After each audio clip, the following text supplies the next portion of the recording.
हिंदवी स्वराज्याचे सरसंस्थापक छत्रपती शिवरायांना मानाचा मुजरा करतो। भारतीय राज्यघटनेचे शिल्पकार भारतरत्न डॉक्टर बाबासाहेब आंबेडकर यांना मानवंदना अर्पित करतो।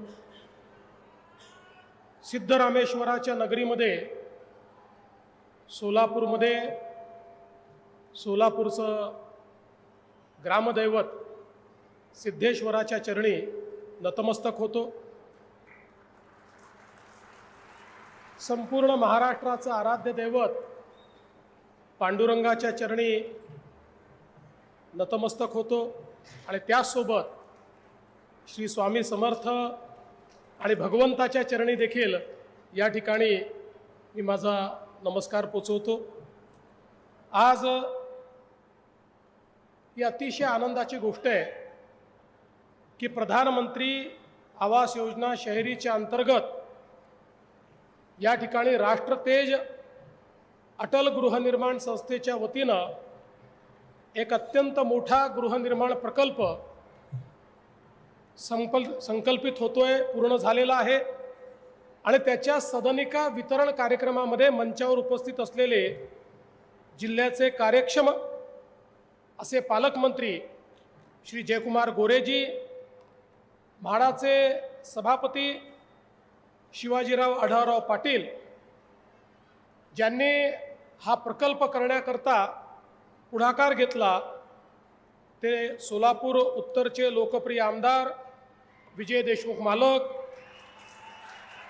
त्याचप्रमाणे माजी मंत्री आणि ज्येष्ठ आमदार सुभाष बापू देशमुख, समाधानजी अवताडे, सचिनजी कल्याण शेट्टी, देवेंद्रजी कोठे, रणजितसिंहजी मोहिते पाटील, अभिजितजी पाटील, शिवाजी पाटील, राजाभाऊ राऊत, नरसिंह मेंगजी, चेतन सिंग केदार, शशिकांत चव्हाण, रोहिणी तळवळकर, शहाजी बापू पवार, मिलिंद शंभरकर, कुमार आशीर्वाद, सचिन उंबासे, राहुल साकोरे, मंचावरील सर्व मान्यवर आणि या ठिकाणी उपस्थित सर्व भगिनी आणि बंधूंनो, आज खरोखर मला या गोष्टीचं समाधान आहे की कालच ज्यांची पुण्यतिथी झाली असे या देशाला नवीन दिशा देणारे आणि नवभारताचं पायवा ज्यांनी रचला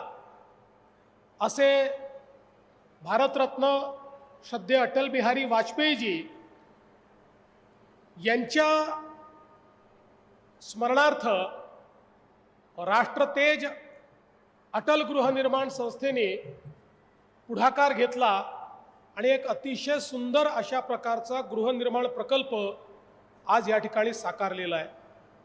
खरं म्हणजे या संस्थेच्या पदाधिकाऱ्यांना तर मी धन्यवाद देईनच, पण त्याहीपेक्षा जास्त धन्यवाद मी देईन ते विजय मालक देशमुख यांना। कारण मला आठवतं विजय मालक माझ्याकडे आले होते आणि त्यावेळेस ते मला असं म्हणाले की साहेब रेनगर होत आहे, चांगलं आहे, आमचा काही त्याला विरोध नाही, पण एकाच ठिकाणी जर आपण इतकं केलं तर लोकांना सगळ्यांना एका ठिकाणी जाणं कठीण आहे। त्यावेळेस मी त्यांना सांगितलं की मालक ते होऊ द्या, तुम्ही पण एक प्रकल्प का घेत नाही, तुम्ही तशा प्रकारचा एक प्रकल्प केला पाहिजे। आणि मालकांनी त्याच क्षणी सांगितलं की हो, आम्ही असा प्रकल्प करू आणि मी माझ्याच मतदारसंघामध्ये अशा प्रकारचा प्रकल्प या ठिकाणी हातामध्ये घेईल। आणि आज मला आनंद आहे की मी ज्या वेळेस जाऊन घरं बघितली, अतिशय सुंदर घरं या ठिकाणी तयार झालेली आहेत। खरं म्हणजे या देशामध्ये प्रधानमंत्री मोदीजी एक असे प्रधानमंत्री झाले की ज्यांनी सामान्य माणसाच्या मूलभूत गरजांना हात घातला आणि अन्न वस्त्र निवाऱ्यासारख्या मूलभूत गरजा पूर्ण झाल्यानंतर शिक्षण, आरोग्य, रोजगारासारख्या समस्या आपल्याला पूर्ण करायच्या आहेत। पण त्याच वेळी अनेक लोक, जवळजवळ अर्धा भारत किंवा 40% भारत हा निवाऱ्याविना अशा प्रकारची भारताची परिस्थिती बघितल्यानंतर माननीय मोदीजींनी प्रधानमंत्री आवास योजना सुरू केली आणि त्या योजनेचे वेगवेगळे कंगोरे आपल्याला पाहायला मिळत आहेत। आणि त्यातच प्रधानमंत्री आवास योजनेच्या अंतर्गत PPPच्या अंतर्गत काही प्रकल्प आपण हातामध्ये घेतले आणि त्यातलाच हा प्रकल्प आहे की ज्या प्रकल्पामध्ये अटल बांधकाम कामगार योजनेतनंही 2 लाख रुपये आपण दिलेले आहेत। ग्रीन बेल्टमध्ये आपण हा अलाउ केल्यामुळे त्या ठिकाणी जागेची किंमत कमी झालेली आहे। प्रधानमंत्री आवास योजनेतले पैसे मिळालेले आहेत आणि इन्फ्रास्ट्रक्चर करताही आपण राज्य सरकारकडून पैसे दिलेले आहेत। त्यामुळे लाभार्थ्याला अत्यंत कमी दरामध्ये हे घर मिळालेलं आहे। इथला लाभार्थी हा ज्या भाड्याच्या घरात किरायाच्या घरात राहतो तिथे जेवढा किराया त्याला भरावा लागतो तेवढाच किराया त्याला आता किंवा तेवढेच पैसे त्याला बँकेचा हप्ता म्हणून भरावे लागतील आणि घर त्याचं स्वतःचं त्याच्या नावाने होईल। अशा प्रकारची रचना या संपूर्ण प्रकल्पाची आपण या ठिकाणी केलेली आहे। आणि म्हणून आपण जर बघितलं तर एकट्या सोलापूरमध्ये माननीय प्रधानमंत्र्यांच्या आवास योजनेच्या अंतर्गत 48,000 घरांचं नियोजन आपण केलं। त्यातले 25,000 घरं हे पूर्ण झाले, 20,000 घरांमध्ये लोक राहायला गेले आणि उर्वरित घरं देखील या ठिकाणी पूर्ण होत आहेत। आणि याकरता माननीय प्रधानमंत्री महोदयांनी जवळजवळ 1,000 कोटी रुपये हे आपल्याला उपलब्ध करून दिलेले आहेत। त्यामुळे मोठ्या प्रमाणात आज गरिबाच्या घराचं स्वप्न आपण पूर्ण करू शकतो। आणि यासोबत आत्ताच आपल्याला ग्रामविकास मंत्री पालकमंत्री महोदयांनी सांगितलं की आपल्या ग्रामीण भागामध्ये प्रधानमंत्री आवास योजना ग्रामीणच्या अंतर्गत आत्तापर्यंत आपल्याला गेल्या 5-7 वर्षात 10-12 लाख घरं बांधून पूर्ण करता आली। आणि आम्ही माननीय मोदीजींकडे आणि माननीय ग्रामविकास मंत्र्यांकडे गेलो आणि आम्ही त्यांना सांगितलं आम्हाला वाढीव कोटा हवा आहे। ते म्हणाले किती तुमच्याकडे वेटिंग लिस्ट आहे? आम्ही सांगितलं 2018 पर्यंतचा सर्वे पूर्ण झालेला आहे, त्यानंतर नवीन सर्वे झाला नाही। 18 पर्यंतची वेटिंग लिस्टचा जर विचार केला तर 30 लाख लोक असे आहेत की ज्यांच्याकडे घर नाही। आम्हाला वाटलं आपण 30 लाख सांगितलं, किमान 10 लाख तरी घरं हे देतील, पण मोदीजींनी आणि शिवराजसिंग चव्हाणांनी सांगितलं याच वर्षी पूर्ण 30 लाख घरं आम्ही तुम्हाला देतो। त्यामुळे 2018 पर्यंतची SC असो, ST असो, ओपन असो, कुठली कॅटेगरी असो, OBC असो, सगळ्या कॅटेगरीतले जेवढे आमचे नागरिक आहेत यांना 100% घरं ही आपण त्या ठिकाणी देतो।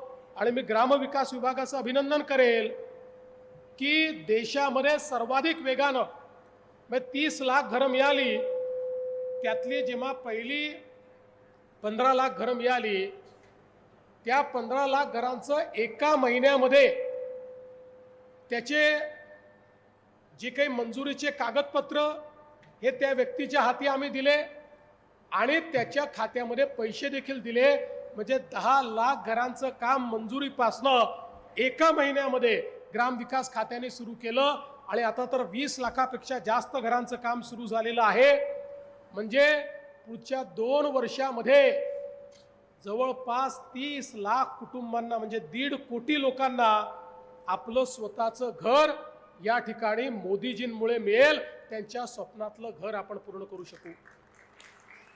आणि मग आम्ही त्या ठिकाणी मोदीजींना ही विनंती केली की अनेक लोक 2018च्या यादीतही सुटले आहेत, काही कुटुंब विभक्त झाली आहेत, काही लोकांचं त्या वेळच्या गावाच्या राजकारणामध्ये नाव सोडून गेलेलं आहे। आणि म्हणून तुम्ही पुन्हा एकदा पोर्टल ओपन करा आणि 2018 ते 2024 या कालावधीत जे लोक सुटलेले आहेत त्यांचंही रजिस्ट्रेशन करायची परवानगी द्या। आणि मला आनंद आहे की त्यांचंही रजिस्ट्रेशन करण्याची परवानगी आपल्याला मिळाली, त्यांचीही यादी तयार झाली आणि लवकरच आता त्यांनाही केंद्र सरकारच्या माध्यमातून घरं मिळतील। म्हणजे महाराष्ट्र हे पहिलं राज्य आपल्याला असं करायचं आहे की जे बेघर मुक्त राज्य आहे, कोणीच असं राहणार नाही की ज्याच्याकडे राहायला छप्पर नाही, ज्याच्याकडे राहायला घर नाही. आणि हे सगळं करत असताना त्याकरता जे काही आवश्यक इन्फ्रास्ट्रक्चर आहे ते तर आपण देतोच आहोत. पण आता आपण असा निर्णय केला, ही जी 30 लाख घरं आहेत, या 30 लाख घरांना केंद्र सरकारच्या पैशासोबत राज्य सरकार अतिरिक्त 50,000 रुपये देईल. आणि त्यामध्ये आम्ही निर्णय केला, प्रत्येक घरावर आम्ही सोलर लावणार आहोत. म्हणजे या 30 लाख लोकांना विजेचा 1 रुपयाचा देखील खर्च येणार नाही. यांना पूर्णपणे मोफत वीज मिळेल अशा प्रकारची व्यवस्था देखील या निमित्ताने आपण करतो. आज खरं म्हणजे सोलापूरने एक चांगला पॅटर्न तयार केला आहे. मी पंधेंचं मनापासून अभिनंदन करतो की ज्या प्रकारे त्यांनी या संपूर्ण गृहनिर्माणाच्या क्षेत्रामध्ये वेगानं काम कसं करता येईल आणि क्वालिटीचं काम कसं करता येईल. आपल्यापैकी कोणी जाऊन घर बघा, एखाद्या खाजगी बिल्डरलाही लाजवेल अशा चांगल्या क्वालिटीचं घर या ठिकाणी तयार करण्यात आलेलं आहे. आणि म्हणून ही देखील सोलापूरने एक महाराष्ट्राला दिशा दाखवली आहे की चांगल्या पद्धतीच्या हाऊसिंग कॉलनीज या गरिबाकरता आणि निम्न मध्यमवर्गीयांकरता कशा तयार करता येतात. आणि निश्चितपणे येत्या काळामध्ये त्या संदर्भात अजून अशा प्रकारचे प्रकल्प घेण्याचा आपण प्रयत्न करू. आज खरं म्हणजे विजय मालक म्हणाले की मुख्यमंत्री महोदयांचं सोलापूरवर काही प्रेम कमी झालं आहे का. मालक, तुम्ही लोक असताना माझं प्रेम कसं कमी होईल. तुमच्यावरच प्रेम आहे तर सोलापूरवर प्रेम राहणारच आहे. पण मी तुम्हाला सांगू इच्छितो की 2.5 वर्ष उपमुख्यमंत्री होतो तरीही सोलापूरचा ट्रॅक सोडला नाही. तुम्हाला माहिती आहे, सोलापूरची पिण्याच्या पाण्याची ही जी आपली पाईपलाईनची योजना होती पूर्ण अडचणीत होती.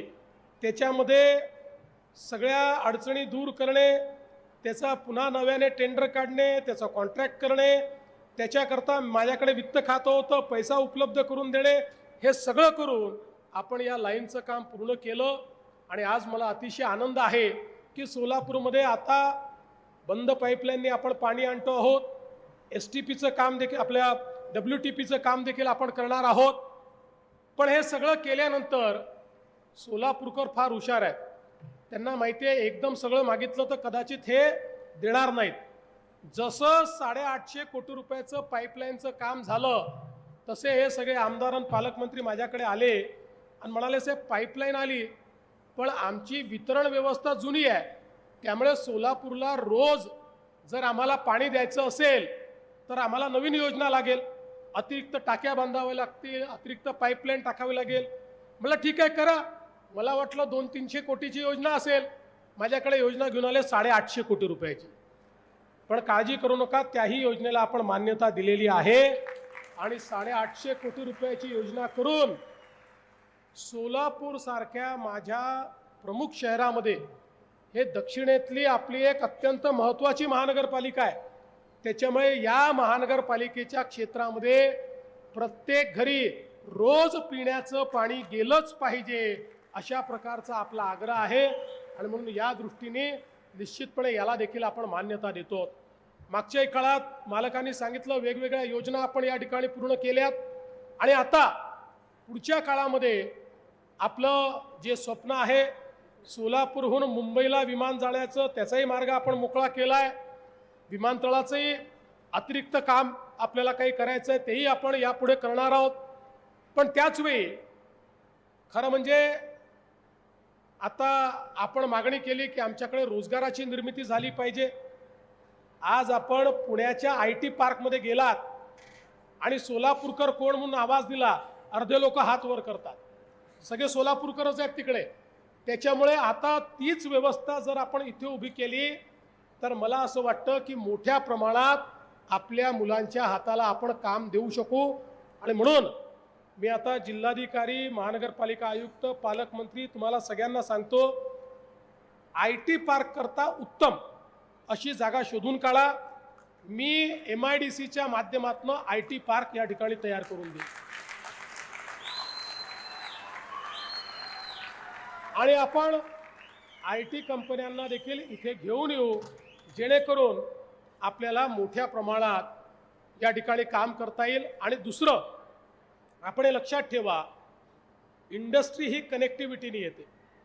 आज एकीकडे आपल्या एअरपोर्टचं काम झालं आणि एअरपोर्टवर फ्लाईट यायला लागली, रस्त्यांची कनेक्टिव्हिटी अतिशय चांगली झालेली आहे.